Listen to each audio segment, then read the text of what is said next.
"You want to know why I'm doing this?" he whispered, about to swallow another needle. Daryl grinned, opened his mouth and planted a second 3-inch needle onto his tongue, rolling it around the surface like a cherry stem he was preparing to tie into a knot. Left to right, right to left, right to left, left to right. I followed the needle, helplessly transfixed by the rhythm of the movement. After a few seconds, he let the needle rest, now sticky and shimmering with saliva. I met his gaze, shaking my head no. Wordlessly, I pleaded with him, begged him to move out of the doorway and let me leave. He tilted his head back slowly, letting the golden barb slide to the edge of his throat. All the while, he stared into my eyes, savoring the panic. "Please, Daryl, I don't understand." For a moment, he seemed to come to his senses, pivoted his jaw forward, placing his hand palm up in front of his mouth, like he was going to spit the damn thing out. At the same time, the wildness in his features waned. The grin melted down his face like candle wax, and his lips stopped quavering. I saw the tiniest hint of fear behind his eyes too. It's okay. Just give me my phone back. I can call an ambulance." Before I could finish my sentence, he winked, licking his lips playfully, cradling the needle in his creased tongue. As he did, in an instant, Daryl's mania returned at a fever pitch, when I realized he had only been toying with me, pretending to hear reason. My heart sank. He flung his thick jowls towards the ceiling, like he was throwing back a shot of whiskey, and the needle disappeared down his throat.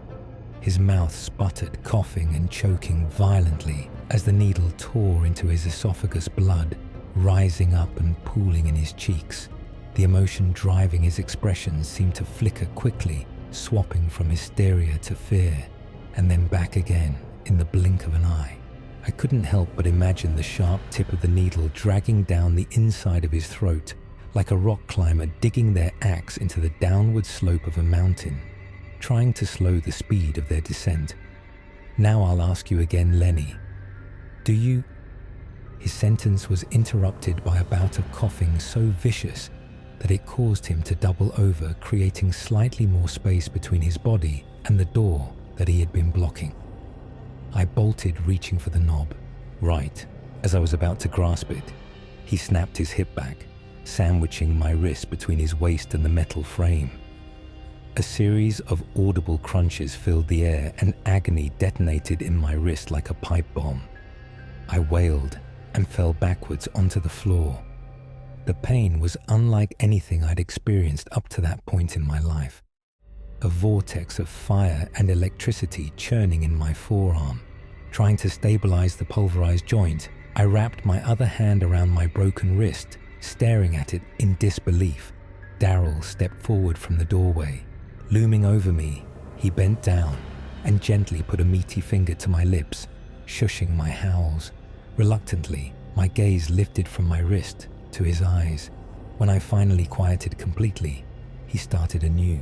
"You want to know why I'm doing this, Lenny?" In his hand, he held out a black tin about the size of a matchbox, making a spectacle of showing me the details of the case like he was about to perform a magic trick. Golden stars and spirals covered the lid, forming a hypnotic pattern that straddled the line between purposeful and anarchic. He flicked the tin open with his thumb, revealing rows and rows of golden needles. They were thin, but that only made their ends appear sharper. "Please, Daryl, I don't understand. Just stop. We can figure this out. Please," I whimpered. His pace accelerated. 3 more needles onto his tongue, swallowed fingers back into the tin. 5 more needles onto his tongue, swallowed, blood and saliva oozing over his trembling lips. On his last handful, Daryl didn't even bother to lay them all in the same direction. Some were parallel to his tongue, others were horizontal. A bramble of tiny golden harpoons that fought back every step of the way as he attempted to force them down his throat. He gulped, coughed, and wheezed, never looking away from me. So I finally gave in to his game. I asked him, "Why? Why are you doing this?" Before he buckled over blood spilling into the empty spaces in his abdomen from his stomach-turned pincushion. Daryl whispered the 4 words that have haunted me for the last half year. Words that played on an endless loop in my mind at the police station in the courtroom. Everywhere he wheezed and laughed. "Because you made me." Daryl and I were born on the same day, thousands of miles apart from each other. Cousins with very little in common, but the coincidence of our births connected us. Because it wasn't just that we were born on the same day. We were born on the same day, in the same hour, with the same minute listed on both of birth certificates. It may have been the same second too. Of course, that's impossible to prove. Despite that bizarre synchronicity, our deliveries were quite different. I was born full term as planned without a single complication. 38 weeks and a day of gestation, exactly as the doctor predicted. From what I'm told, my labor only lasted 15 minutes. I was alive and breathing before the morphine could even be brought to the room to help my mother weather the contractions. Painless, punctual and healthy. Daryl was not blessed with my good fortune. My cousin was born 3 months early, practically out of the blue, and substantially underdeveloped. The doctors were baffled. My aunt had no risk factors for an extremely premature birth. Normally, there's some identifiable reason for it, whether it be placental abnormalities, drug abuse or infection. But in his case, they couldn't find a single thing. He just appeared. Exact same time as I did down to the minute. Materialized from the pits of creation a whole season early, so that we could cross that threshold together. As you might imagine, babies born at 26 weeks of gestation don't enter this world healthy. He was physically underdeveloped for the demands of reality. Lungs don't fully develop until at least 36 weeks, so he only existed for about a minute before a breathing tube needed to be placed down his throat. His blood vessels were exceptionally fragile too. It was like blood was being transported through overcooked penny, rather than strong, fibrous tubing. Because of that, he bled into his brain 12 hours after they put the breathing tube in. I was born 6 pounds 2 ounces.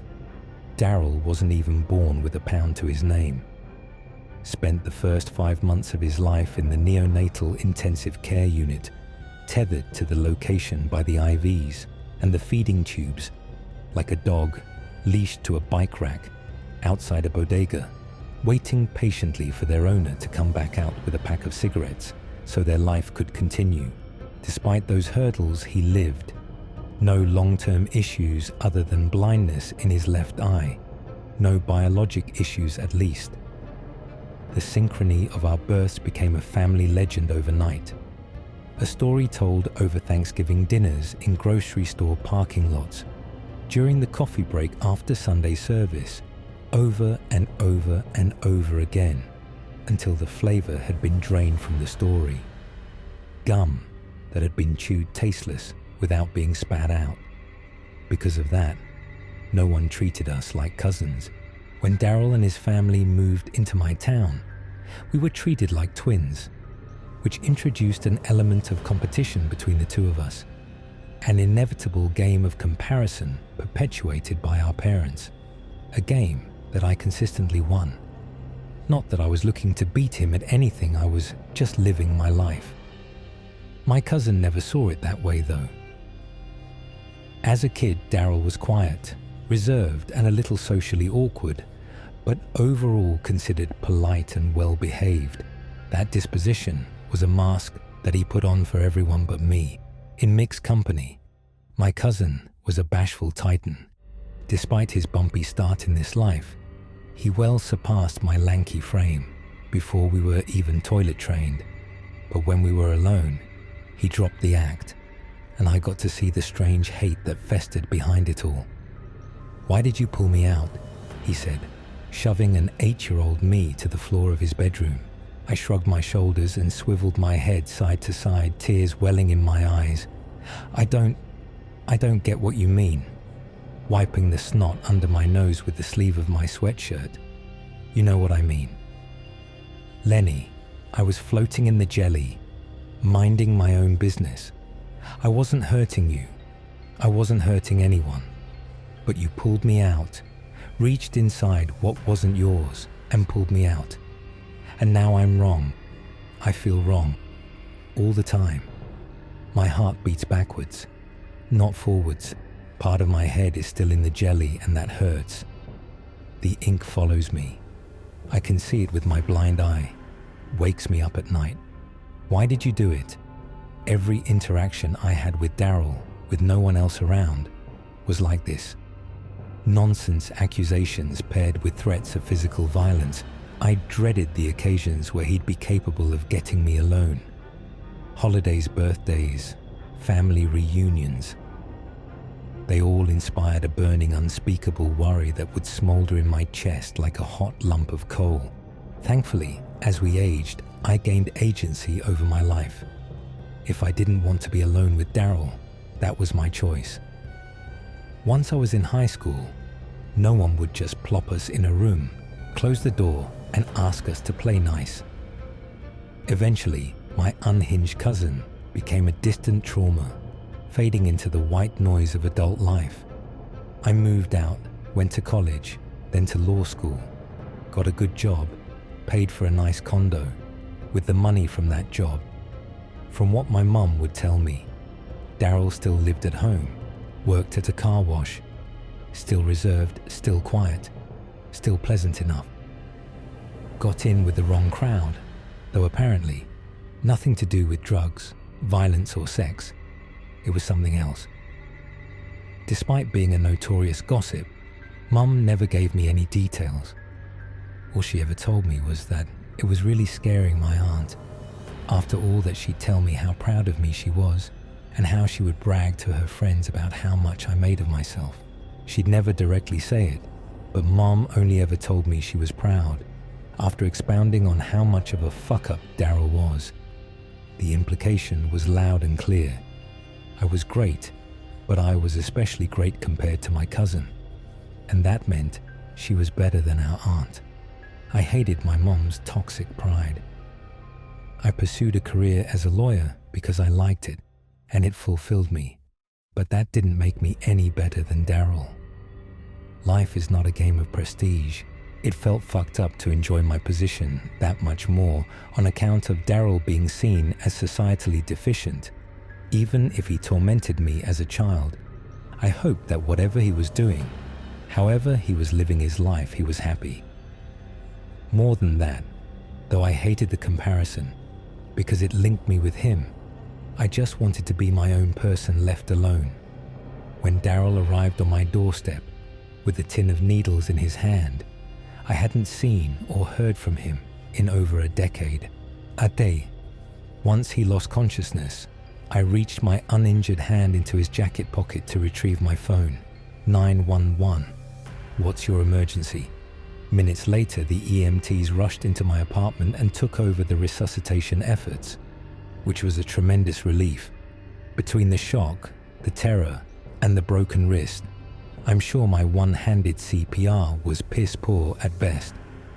As I was stepping out the front door, escorted by one of the EMTs, I noticed something violently peculiar next to Daryl's body face, now pale and blue from the blood loss.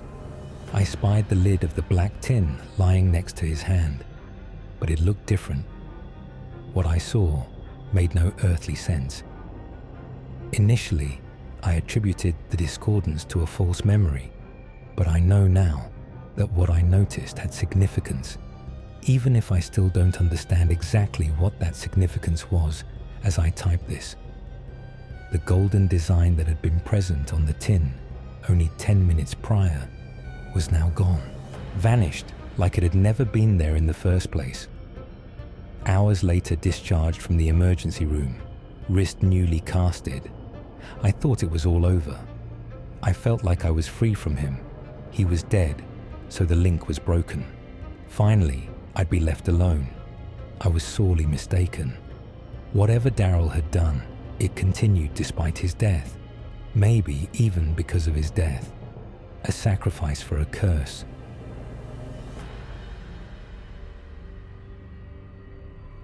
A day later, I opened my apartment door to find 2 detectives standing outside. They instructed me to follow them to their car.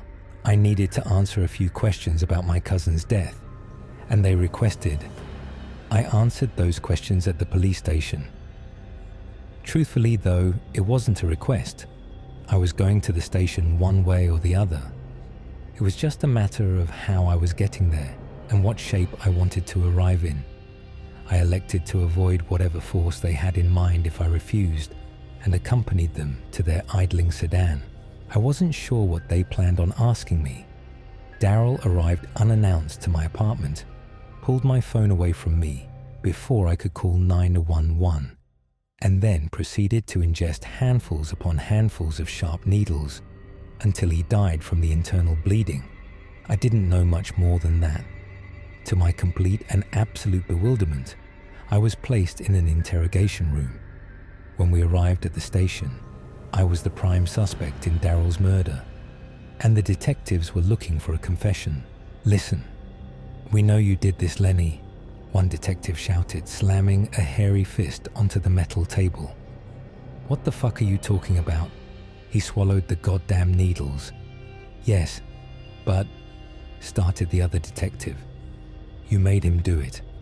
I leaned back in my chair, wide-eyed, stunned into silence. These detectives were lunatics. A second later, the hairy, fisted detective parroted the statement. The same statement that Daryl had made right before he died. "Yes, you made him do it." Initially, I wasn't worried. Disturbed by the outlandish accusation, sure, but not worried. I went to law school. They had zero evidence and I had no motive. None of it made a lick of sense. What was there to be concerned about? That changed when I called my mother from the station's payphone, Lenny. She sobbed into the receiver. "I can't believe you made him do that." Numbly, I hung up, listening to her tiny static wails as I placed the phone back on the hook. The judge considered me a flight risk and therefore refused to offer bail, so I remained there, trapped in the county jail, indicted for Daryl's murder, with the only evidence against me, the unanimous belief that I made him do it. The trial was a sham, an absolute fucking travesty of justice. I watched in horror as the prosecution called friends and family to the stand, who all had the same thing to say. An unending parade of baseless insanity. He made him do it. I just know it. When it was the defense's turn, my lawyer didn't even bother to call me to the stand.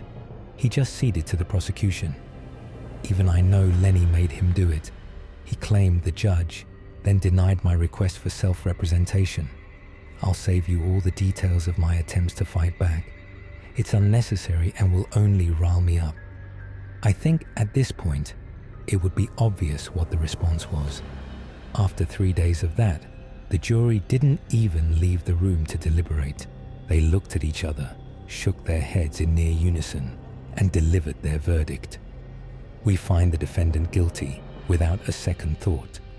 The judge handed down his sentencing. 20 years to life. May God have mercy on your soul. The gavel banged against the wood, its sound reverberating around the room like church bells before a hanging, and the bailiff ushered me out the door. That was 2 months ago. Since then, I've spent my days adjusting to the nuances of a maximum security prison, appealing my verdict, and attempting to figure out what the hell Daryl did to everyone. So far, no luck on any front. Courts have universally denied my appeals. Prison has been a near impossible adjustment. I still don't understand the mechanics of what my cousin has done to me, not one bit. Then there was what happened a few nights ago. A loud tapping jolted me awake. The familiar sound of a baton rapping on the closed window at the top of my cell door continued as I rubbed sleep from my eyes. One of the correction officers then pulled down the cover, revealing only his chin. He called my name, demanding I report to the door, despite the fact that it must have been 2 or 3 in the morning. I dangled my feet off the top bunk, lowering myself carefully onto the floor below, hoping not to incur my cellmate's wrath by waking him up.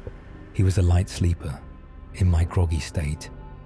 I misjudged the distance to the floor, rattling the bunk beds as I fell. My cellmate didn't wake up.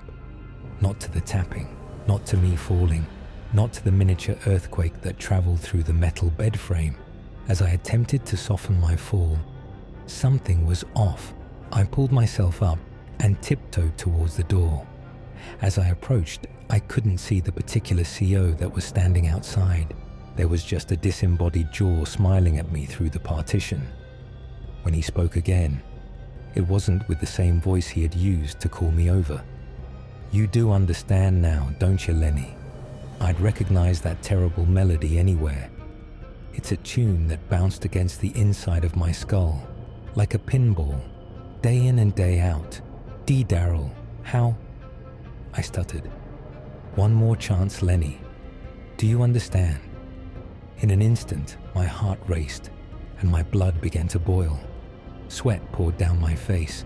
A veritable supernova of anger was rushing to the surface. Fury that I had suppressed while I pleaded my innocence, trying to appear harmless. When it bloomed, I had no hope of controlling it. "Fuck you, Daryl!" I screamed, battering my fists against the steel door until they bled. I couldn't help myself.